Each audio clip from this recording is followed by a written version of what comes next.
नमस्कार. मालिकेच्या आजच्या भागामध्ये आपल्याला खूपच जबरदस्त असा ट्विस्ट पाहायला मिळणार आहे. कारण अर्जुनने अख्खं किल्लेदार आणि सुभेदार कुटुंब हे कोर्टामध्ये आणलेलं आहे. कारण अर्जुनची अशी इच्छा आहे की या हिअरिंगला माझी फॅमिली माझ्यासोबत असावी, म्हणून तो सर्वांना घेऊन आलेला आहे.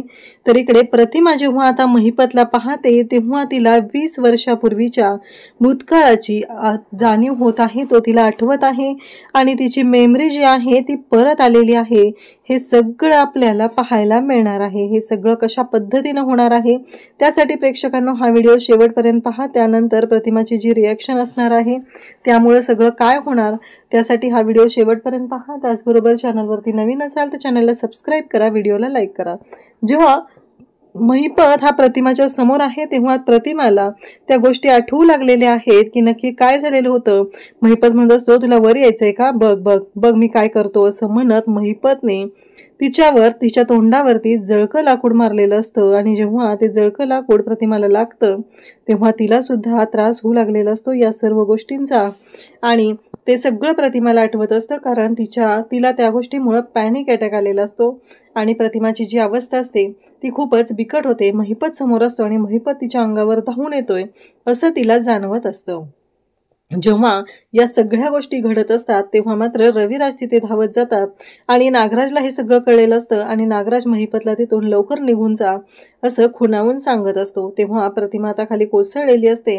सगळेजण प्रतिमाच्या शेजारी धावून जातात. नक्की काय झालंय, प्रतिमाला अचानक असं काय झालं, एवढा मोठा धक्का का बसलेला आहे, अशा अनेक गोष्टी आता समोर येऊ लागलेल्या आहेत. तर इकडे आजच्या भागाच्या रिव्ह्यूला आपण सुरुवात करूया. अर्जुन घरातील सर्वांबरोबर बोलत असतो. सर्वांना म्हणत असतो की मला तुमच्याशी बोलायचंय. उद्या कोर्टामध्ये माझ्या या केसचं लास्ट हिअरिंग आहे. तर मला असं वाटतं की तुम्ही सगळ्यांनी आमच्यासोबत तिथं यायला पाहिजे.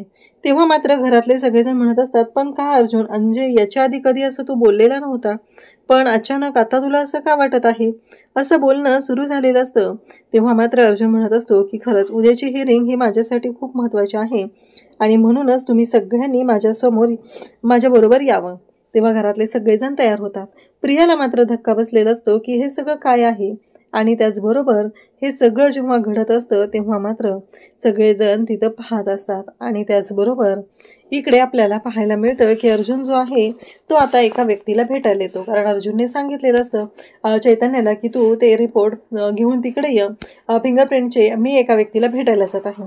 तर इन्स्पेक्टर साहेबांना भेटायला तिथं आलेला असतो. आणि तिथं आल्यानंतर अर्जुन तिथे बोलत असतो.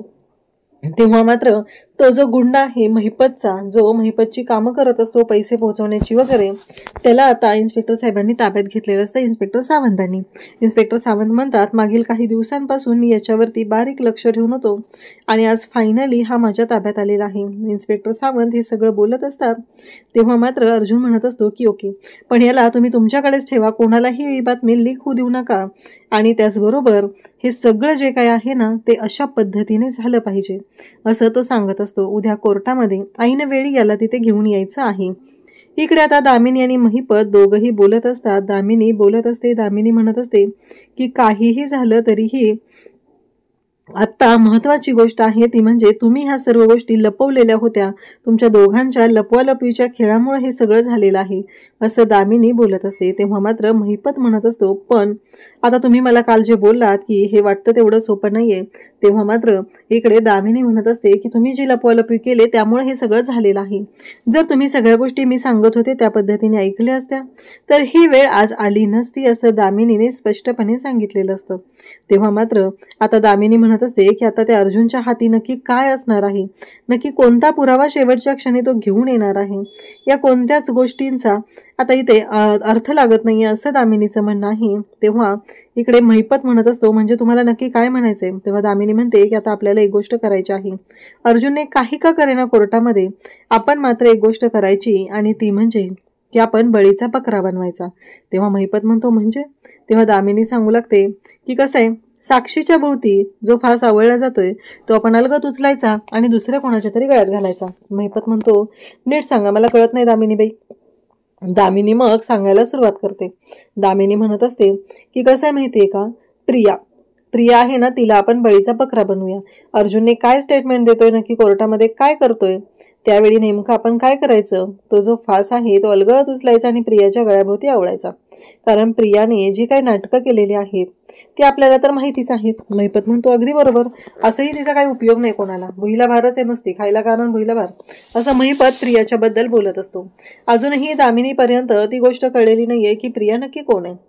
तिथे दामिनी म्हणते की तन्वी सुभेदार उर्फ प्रिया मधुकर हिच्या गळ्याच्या भोवती आपण तो फास आवळायचा आहे, असं महिपत आणि दामिनी यांच्यामध्ये ठरलेलं असतं. तेव्हा महिपत म्हणतो की चालेल, काहीच हरकत नाही, हा गेम आपण करू शकतो आणि करूया, तसंच करूया, असं महिपत दामिनीला सांगू लागतो. दामिनी मात्र जाम खुश होते, तिला भारी वाटत असतं, कारण तिनं जो प्लॅन केलेला आहे तो प्लॅन आता वर्क होत असतो आणि कोर्टामध्ये आता सगळं सुरू झालेलं असतं. त्या पद्धतीने दामिनीने ठरवलेलं असतं. म्हणजे काहीही झालं, प्रियाने जर काही गोंधळ घातला तर तिला आपण पूर्णपणे अडकवायचं आहे, हा सगळा प्लॅन ठरला जातो. महिपतही खुश होतो, कारण महिपतला फक्त साक्षीला सोडवायचंय. बाकी कोण अडकतंय, कोणाचं काय होतंय याच्याशी महिपतला देणं घेणं नाही. महिपतसाठी महत्वाचे आहे ती म्हणजे साक्षी, आणि साक्षीला सोडवण्यासाठी महिपत काहीही करू शकतो हे मात्र दामिनीला सुद्धा माहीत आहे. आणि त्यामुळंच त्यांनी असा प्लॅन सगळा आखलेला असतो. त्यासोबतच आता दामिनी महिपत दोघंही बोलायला सुरुवात करतात आणि दामिनी म्हणत असते की चालेल. तिकडे अर्जुन मात्र आता खुश झालेला असतो. अर्जुन म्हणत असतो की फायनली या सर्व गोष्टी ज्या आहेत त्या अशा पद्धतीने घडत आहेत आणि सगळ्यांना तो घरात सांगू लागतो. म्हणत असतो की माझं उद्या कोर्टामध्ये हिअरिंग आहे. अगदी बरोबर आहे, तुम्हाला मी सांगितलं होतं त्या पद्धतीने. माझी अशी इच्छा आहे की उद्याच्या हिअरिंगला तुम्ही सगळ्यांनी माझ्यासोबत तिथं यायला पाहिजे. हे ऐकल्यानंतर मात्र घरातले सगळेजण म्हणत असतात, पण अर्जुन याआधी कधी तू असं बोललेला नव्हता, मग अचानक असं तुला का वाटतंय? तेव्हा अर्जुन म्हणतो की आधीची केस वेगळी होती आणि उद्याची केस वेगळी आहे. उद्या माझं फायनल हिअरिंग आहे आणि तुमच्या सगळ्यांच्या सपोर्टची, आधाराची मला गरज आहे. तेव्हा पूर्णाजी म्हणते की अर्जुन, माझा आधार तर कायम तुझ्याबरोबरच आहे, माझा सपोर्ट तुलाच आहे, असं बोलणं चाललेलं असतं. तेव्हा मात्र इकडे पूर्णाजी म्हणते की पण अर्जुन, मला एवढा वेळ बसता येईल का रे, मला जमेल का? अर्जुन म्हणतो की तुझ्या कम्फर्टची सगळी व्यवस्था तिथं केलेली असेल, त्यामुळे पूर्णाजी तू काळजी करू नकोस. तेव्हा मात्र कल्पना म्हणते पण अर्जुन, तेव्हा अर्जुन म्हणतो की मला वाटतंय. तर प्रताप म्हणतो अर्जुनला वाटतंय ना, त्यामुळं आपण सगळ्यांनी उद्या जायचं आहे अर्जुनच्या हिअरिंगसाठी, आणि अर्जुनच्या हिअरिंगसाठी आपण सगळ्यांनी जायचं आहे आणि ह्या सगळ्या गोष्टी अशा पद्धतीनं होणार आहेत, असं हे सगळं चाललेलं असतं. तेव्हा मात्र इकडे अर्जुन जो आहे तो आता बोलायला सुरुवात करतो. अर्जुन म्हणतो की उद्या सगळ्यांच्या समोर, खरं तर अर्जुनचा एक जबरदस्त असा प्लॅन असतो, सगळ्यांच्या समोर त्याला सत्य आणायचं असतं आणि ते सत्य म्हणजे एवढं डेंजर असं सत्य असतं ते म्हणजे प्रियाचं. कारण इथे अर्जुन जिंकणार आहे, अर्जुनच्या हाती सगळ्या गोष्टी आहेत, पण सत्य जेव्हा समोर येणार आहे तेव्हा मात्र प्रियाची वाट लागणार आहे. कारण जेव्हा घरी आल्यानंतर या गोष्टी घडतील याच्यावरती अर्जुनचा विश्वास नाहीये, पण कोर्टामध्ये जे घडणार आहे तेव्हा मात्र तिथे प्रियाची वाट लागणार आहे. ही गोष्ट मात्र अर्जुनला चांगलीच माहिती आहे. त्यामुळं अर्जुनने सगळ्यांना घेऊन जायचं ठरवलेलं आहे आणि मग सगळेजण तयार होतात. अर्जुन म्हणतो एवढंच काय, तर मी इकडे प्रतिमात्याला सुद्धा यायला सांगितलेलं आहे. अर्जुन या पद्धतीनं सर्व गोष्टी सांगत असतो. तेव्हा मात्र घरातील सगळे तयार होतात. त्यावेळेस अर्जुन कडे पाहून सायली सुद्धा हसत असते, तिलाही छान वाटत असतं. अर्जुन सरांचा जो कॉन्फिडन्स आहे तो पाहून सायली सुद्धा खुश झालेली असते. त्यावेळेस आता कल्पना, त्याचबरोबर प्रताप सगळेजण तयार होतात. पण इकडे प्रिया मात्र बँड वाजल्यासारखी पाहत असते, कारण तिला आता कळायचं बंद झालेलं असतं या सगळ्यांना हा अर्जुन कोर्टामध्ये का चला म्हणतोय, नक्की काय आहे याच्या मनात, हा प्रश्न मात्र आता तिला पडलेला असतो. आणि तो पडणं स्वाभाविक असतं, कारण प्रियाने आतापर्यंत जी माती खाल्लेली आहे त्यामुळेच तर तिला या सगळ्या गोष्टींची उत्तरं द्यावी लागत असतात, या सगळ्या गोष्टी फेस कराव्या लागत असतात. आणि त्याच वेळी इकडे पाहायला मिळतं की जेव्हा हे सगळं घडत आहे तेव्हा मात्र आता इकडे सगळे तयार झालेले असतात, पण प्रियाला मात्र आता भीती वाटायला लागलेली असते. प्रियाला खात्री असते की नक्कीच काहीतरी असं होणार आहे की ज्यामुळं प्रियाची वाट लागणार आहे. तर दुसऱ्या दिवशी सकाळी कोर्टामध्ये हिअरिंग असते आणि आता कोर्टाच्या बाहेर सगळे तिथे आलेले असतात, ते म्हणजे पत्रकार, कारण आता लाईव्ह टेलिकास्ट होणार असतो या हिअरिंगचा, हे कोर्टाने सांगितलेलं असतं. आणि या लाईव्ह टेलिकास्टमुळं इकडे सर्वांनाच फायदा होणार असतो, हे हिअरिंग पाहता येणार असतं. परंतु त्याचबरोबर इकडे या सर्व गोष्टी जेव्हा घडत आहेत तेव्हा अर्जुन त्याचबरोबर रविराज सगळेजण आता कोर्टाच्या समोर तिथे आलेले असतात. आणि तेव्हा मात्र अर्जुन आणि रविराज बोलत असतात. रविराज म्हणतात की माझी खूप इच्छा आहे, पण इच्छा असूनही मी तुला ऑल द बेस्ट नाही देऊ शकत. तेव्हा अर्जुन म्हणतो की अरे सिनियर, त्यात काय एवढं, असू दे ना, आतापर्यंत तू जे मला नॉलेज दिलेलं आहे त्या आधारावरच मी ही केस जिंकणार आहे आणि ही केस मीच जिंकणार आहे, तुला तर माहितीच आहे. असा अर्जुनचा हा जो कॉन्फिडन्स असतो तो पाहून मात्र इकडे आता सगळेजण तिथं असतात. त्यावेळेस पूर्णाजी, प्रतिमा सगळेजण तिथं आलेले असतात. प्रतिमा, सुमन हे सगळेजण भेटत असतात. तेव्हा पूर्णाजी म्हणते की मी पण आलेली आहे कोर्टामध्ये आज. आणि प्रतिमा स्वतः तिथं आलेली असते. प्रतिमा ही रविराज बरोबर आलेली असते. सगळ्यांनाच खूप छान वाटत असतं, सगळेच खुश असतात. फायनली हा जो दिवस आहे तो प्रियामुळे तर ह्या कोर्टाची पायरी चढायला लागलेली आहे. पण सगळेजण मात्र आता पाहत राहतात, कारण या सगळ्या गोष्टी जेव्हा घडत आहेत तेव्हा मात्र इकडे कल्पना, प्रताप सगळेजण तिथं आहेत. अर्जुनच्या सपोर्टसाठी सगळेजण आलेले आहेत. अर्जुनसाठी आजची हे रिंग खूप महत्वाची आहे हे सगळ्यांना चांगलंच माहिती आहे. प्रताप म्हणत असतो काळजी करायची काहीच गरज नाही, सगळं व्यवस्थित होणार आहे. सगळ्यांचं बोलणं सुरू आहे, पण सगळ्यांचं लक्ष मात्र प्रतिमाकडे नाही. प्रतिमा एकटीच बाजूला गेलेली आहे, तिला फोन आलेला असतो म्हणून. पण कोणाच्याच लक्षात येत नाही की अचानक प्रतिमाला काहीतरी होऊ शकतं, ती डिस्टर्ब होऊ शकते, ती पॅनिक होऊ शकते. ही गोष्ट मात्र कोणाच्या लक्षात आलेली नसते. सायली आणि अर्जुन दोघंही खुश असतात. आज अख्खं कुटुंब त्यांच्या सोबत आलेलं असतं. आणि तेव्हा मात्र सायली आणि अर्जुन दोघंही पाहत असतात. त्याच वेळी इकडे आता प्रतिमा जी आहे ती फोनवर बोलत असते. नागराजचं लक्ष मात्र प्रतिमाकडे असतं. प्रतिमा काय करते, तिचं नक्की काय चाललेलं आहे हे नागराजच्या लक्षात आलेलं असतं. आणि नागराज मात्र प्रतिमाकडे पाहत असतो. तेव्हा पूर्णाजी सगळेजण तिथं आहेत. पूर्णाजीच्या कम्फर्टची तयारी सुद्धा अर्जुनने केलेली आहे. आणि समोरून आता महिपत आणि साक्षी दोघे येताना दिसतात.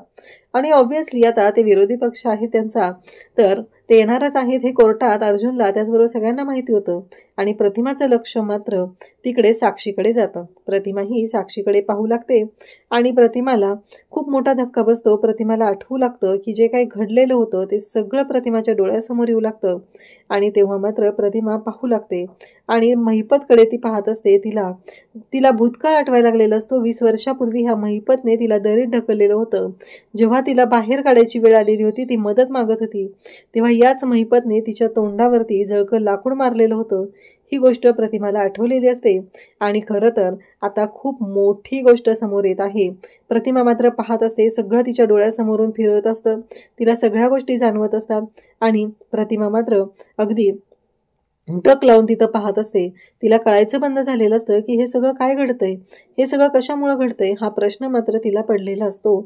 आणि ती घाबरायला लागलेली असते, ती पॅनिक होत असते. आणि तेव्हा मात्र महिपत समोर येत असतो आणि तिला असं जाणवत असतं महिपत पण त्याच रागामध्ये, म्हणजे त्याची चालण्याची पद्धत, त्याचं वागणं बोलणं हे सगळं जे आहे ते थोडं विचित्र असतं. आणि तीच गोष्ट प्रतिमाच्या समोर आलेली असते आणि प्रतिमाला आठवू लागलेलं असतं. आणि तिला असं जाणवत असतं की हो, आजही महिपत तिला मारायला येत आहे. ही गोष्ट प्रतिमाच्या लक्षात आलेली आहे आणि ती महिपतकडे रागाने पाहत असते. महिपत सुद्धा तिच्याकडे पाहत असतो. आणि तेव्हा मात्र महिपतने जराही विचार केलेला नसतो की याचे परिणाम काय होतील. महिपतला फक्त एवढंच पडलेलं होतं की ठीक आहे. आणि महिपतला सुद्धा प्रतिमाला बघून त्या गोष्टी जाणवलेल्या असतात, त्या गोष्टी आठवलेल्या असतात. आणि त्याच वेळी आता इकडे महिपत प्रतिमा दोघंही एकमेकांकडे पाहत आहेत. आणि जेव्हा महिपत प्रतिमाच्या अंगावर धावून येतोय या गोष्टीची जाणीव प्रतिमाला होते, तेव्हा ती जोरात किंचाळते. आणि इकडे हे सगळं नागराजला माहिती असतं. नागराज प्रतिमाकडे पाहत असतो. त्याला जाणवत असतं की प्रतिमामध्ये काहीतरी बदल होत आहेत. आणि त्याचबरोबर प्रतिमा या सर्व गोष्टी ज्या आहेत त्या वेगळ्या पद्धतीने पाहत आहे. तिला त्या गोष्टी तिथं आठवायला लागलेत. हे सगळं नागराजच्या लक्षात आलेलं असतं. पण नागराज मात्र तिथं काहीच बोलत नाही.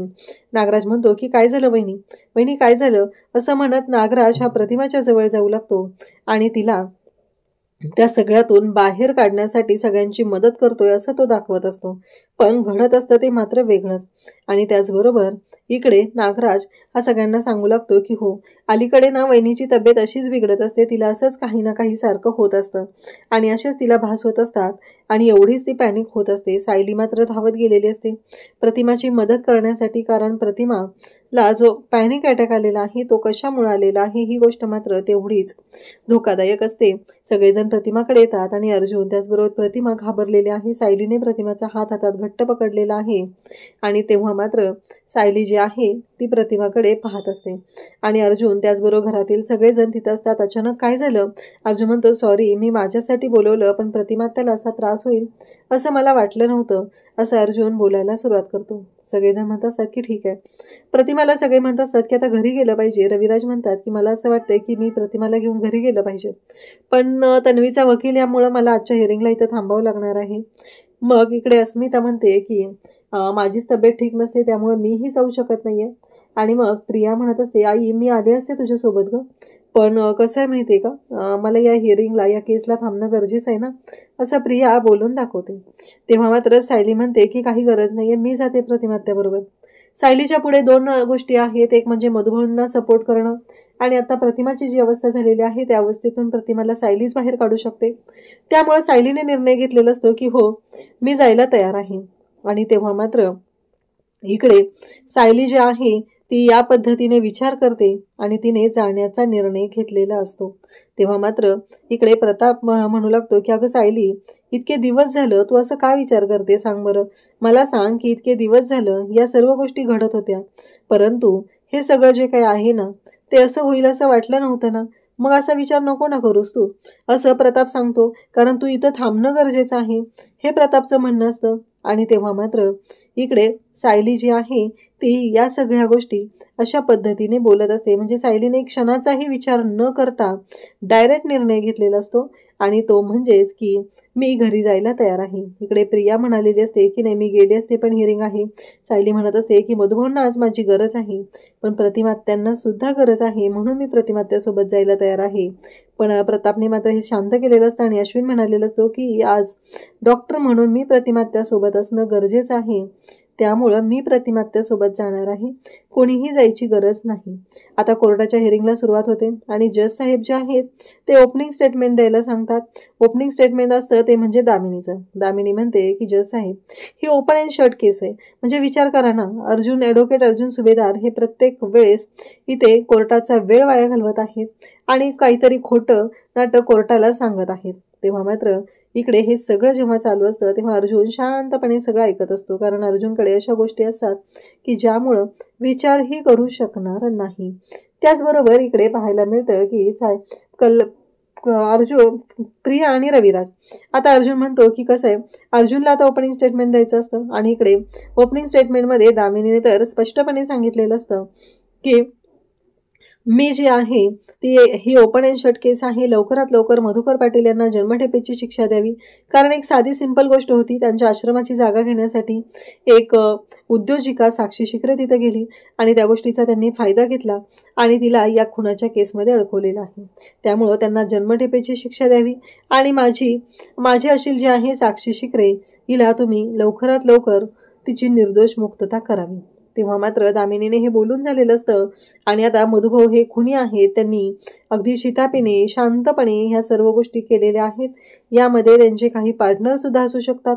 अशा गोष्टीचे अशी विधानं या दामिनीने केलेली असतात. महिपत पाहतच असतो. महिपतच्या पुढे आता वेगळं कांड असतं, ते म्हणजे महिपतनं कधी विचारही केलेला नव्हता कशा पद्धतीनं गोष्टी घडतील किंवा ती प्रतिमा जेव्हा पुढे येईल तेव्हा काय करायचं हे त्याला माहीतच नव्हतं. आणि आज मात्र महिपत अडकत चाललेला असतो. दामिनीने ओपनिंग स्टेटमेंट दिलेलं असतं आणि ॲडव्होकेट अर्जुन सुभेदार यांना बोलण्याची संधी दिली जात असते. परंतु जेव्हा इकडे अर्जुनला बोलायला सांगितलं जातं तेव्हा अर्जुन उठतो आणि म्हणतो की आत्तापर्यंत कोण खोटं बोलतंय कोण खरं बोलतंय या गोष्टी महत्त्वाच्या आहेतच, परंतु ॲडव्होकेट दामिनी देशमुख या विसरतायत की मी प्रत्येक वेळेस साक्षीचं खोटं पकडलेलं आहे आणि त्याच्या बाबतीतले पुरावे कोर्टात आणून सादर केलेले आहेत, असं अर्जुन तिथे स्पष्टपणे सांगत असतो. आणि ॲडव्होकेट दामिनी देशमुख आणि त्यांची अशील गेली कित्येक दिवस या कोर्टासोबत त्या खोटं बोलत आहेत आणि प्रत्येक वेळेस त्यांचं खोटं मी शोधून काढण्याचा प्रयत्न केलेला आहे. हे सगळं बोलणं अर्जुन करत असतो. त्यावेळेस प्रिया त्याचबरोबर नागराज, रविराज सगळे अर्जुनकडे पाहत असतात. घरातील सगळ्यांनाही अर्जुनचा तेवढाच अभिमान वाटत असतो की आज अर्जुन कोर्टामध्ये ज्या पद्धतीने केस लढत आहे ती मात्र पाहण्यासारखी असते. सायली सुद्धा या सगळ्या गोष्टींकडे बारकाव्याने पाहत असते आणि सायलीच्या सुद्धा लक्षात आलेलं असतं. त्याचबरोबर आता साक्षीला तिथे चौकशीसाठी बोलवलं जातं. साक्षीला अर्जुन बोलवतो आणि तिला प्रश्न विचारू लागतो की मला खरं सांगा की तुम्ही आश्रमात गेला होता. तेव्हा मात्र साक्षी सांगत असते की नाही, मी आश्रमात गेले नव्हते. तेव्हा मात्र अर्जुन तिला म्हणत असतो की मान्य मला, म्हणजे तुमचा जो कॉन्फिडन्स आहे ना तो आठवते का पहिल्या हिअरिंगला कसा होता, आणि आज तुमचा कॉन्फिडन्स, एकदा जेलमध्ये जाऊन आलात काय आणि तुमचा कॉन्फिडन्सच नाहीसा झालेला आहे, हे अर्जुन बोलत असतो. आणि तेव्हा मात्र साक्षी जी आहे ती पाहतच राहते. आणि त्याचबरोबर सायली, घरातले सगळेजण तिथे आलेले आहेत आणि सगळेजण हे सगळं पाहत असतात. तेव्हा मात्र सगळ्यांना धक्का बसलेला असतो. साक्षी पुन्हा खोटं बोलत असते आणि मग अर्जुन म्हणत असतो की मग मला सांगा, तुम्ही वारंवार सांगत आहात 13 जून 2023 रोजी तुम्ही आश्रमात गेला नव्हता, आजही तुम्ही तेच बोलताय. आणि मग ते लोकेशन रिपोर्ट, टेलिकॉम कंपनीनं ते रिलोकेशन रिपोर्ट दिलेले आहेत, त्याचं काय, असं म्हणत अर्जुनने आता ह्या गोष्टी बोललेल्या असतात. आणि तेव्हा मात्र सगळेजण आता तिथे पाहत असतात आणि साक्षी मात्र पुन्हा खोटं बोलायला सुरुवात करते. साक्षी म्हणत असते की नाही, मी तिथे गेलेलेच नव्हते, असं साक्षी बोलत असते. तेव्हा मात्र अर्जुन आता शांत बसत नाही, कारण अर्जुनच्या हाती सगळे पुरावे आहेत आणि अर्जुन म्हणतो की आजपर्यंत कोर्टामध्ये हेच मी प्रूव्ह करत आलेलो आहे. आणि मग तुम्ही तिथे गेला नव्हता तर 13 जूनच्या रात्री तुम्ही तिथं काय करत होता, हा प्रश्न पुन्हा एकदा अर्जुनने साक्षीला विचारलेला आहे आणि साक्षी मात्र रडकुंडीला आलेली आहे. अशाच अपडेटसाठी चॅनलशी कनेक्ट राहा. थँक्यू.